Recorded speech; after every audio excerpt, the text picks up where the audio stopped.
Ms. Ocasio-Cortez. Thank you, Mr. Chair. Mr. Cohen, I'd like to quickly pick up on some previous lines of questioning before getting into my own, so I may go a little quickly to get it all in 5 minutes. First, my colleague from Vermont had asked you several questions about AMI, the parent company of the National Enquirer. And in that, you mentioned a treasure trove, a quote, treasure trove of documents in David Pecker's office relating to information assembled from all these catch-and-kill operations against people who potentially had damaging information on the president. You also mentioned that the president was very concerned about the whereabouts of these documents and who possessed them. Does that treasure trove of documents still exist?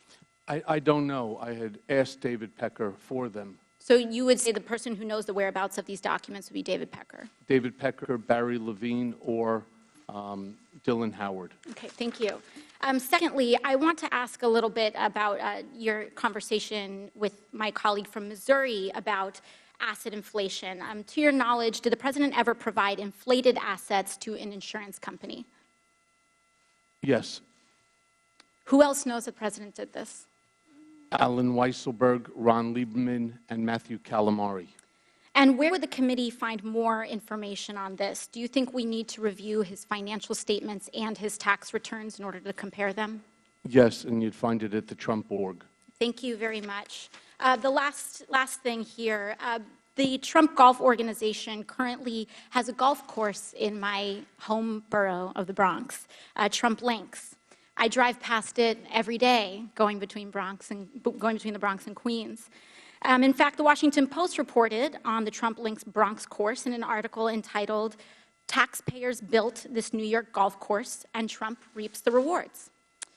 That article is where many New Yorkers and people in the country learned that taxpayers spent $127 million to build Trump Links in a, quote, generous deal, allowing President Trump to keep almost every dollar that flows in on a golf course built with public funds.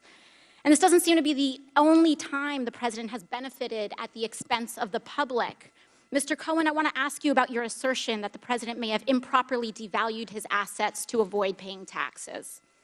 According to an August 21st, 2016 report by the Washington Post, while the president claimed in financial disclosure forms that Trump National Golf Club in Jupiter, Florida, was worth more than $50 million, he had reported otherwise to local tax authorities that the course was worth, quote, no more than $5 million. Mr. Cohen, do you know whether this specific report is accurate?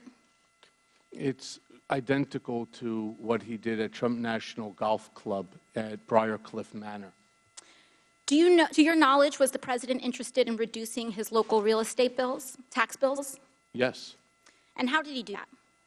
What you do is you deflate the value of the asset, and then you put in a request to the tax department for a deduction. Thank you. Now, in October 2018, the New York Times revealed that, quote, President Trump participated in dubious tax schemes during the 1990s, including instances of outright fraud that greatly increased the fortune he received from his parents.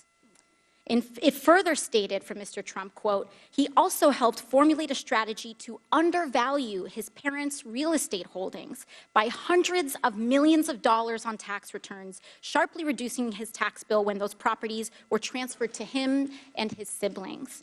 Mr. Cohen, do you know whether that specific report is accurate? I don't. I wasn't there in 1990s.